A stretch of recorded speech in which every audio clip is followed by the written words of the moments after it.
You may buy a cut of beef that says product of the USA, but that does not mean that it is a product of the USA. If I'm buying a product on the bottom it says made in China or made in, whatever it is, I also kind of want to know where my meat is coming from. Why is it such a big deal where people are giving a pushback of where the meat is coming from? Sonny Perdue, our Secretary of Agriculture, head of the United States Department of Agriculture, has done more harm to the agricultural industry as a whole than any other Secretary of Agriculture in the history of our nation. JBS is both owned by the Batista family. Josley and Wesley are the two brothers that are heads of that corporation. And those brothers just got out of prison in Brazil for fraud and unfair trade practices in their country. Let's say you're ordering a hamburger from McDonald's. Likely it's not American. The consumer says, is the meat good? Is it healthy for my kids? Is it gonna be cheap? Check, I'm good to go. Why should I, the consumer, be so concerned about what's going on? There's an oligarchy of power and control at the top of the chain, right? And that trickles down to you. So they are able to eliminate competition in the United States while bringing in cheaper, lower quality meat from other countries, 18 other countries, and they can put that on top of our meat, mix it in the grind or mix it in, you can go to the grocery store and you may buy a cut of beef that says product of the USA. But that does not mean that it is a product of the USA. So basically what I'm telling you is, as a consumer, you don't know what you're buying. You don't know the food safety because every country has different safety inspection standards, right?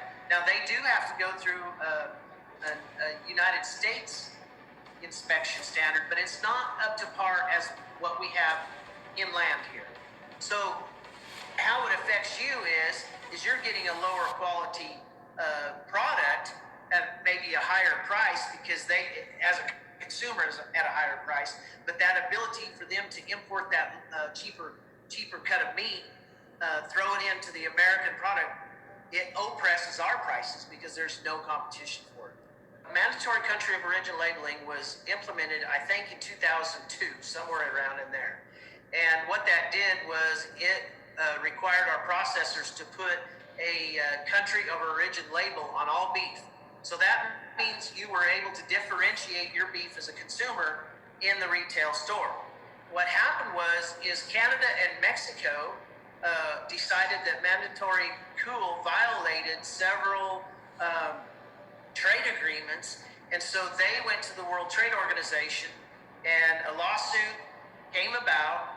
The World Trade Organization determined that it was unfair trade practices by the United States to require mandatory country of origin labeling.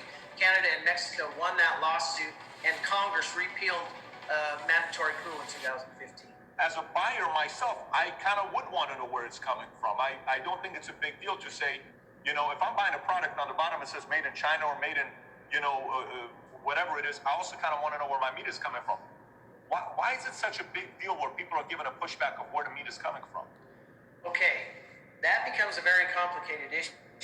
So obviously the main four packing conglomerates or that oligarchy do not want to have to differentiate that meat. They say it's too expensive to do that, to differentiate it in the packing plants.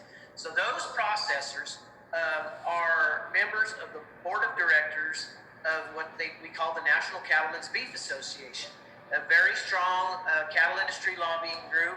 And so they have determined that mandatory COOL is bad for the consumer and bad for the cattle business.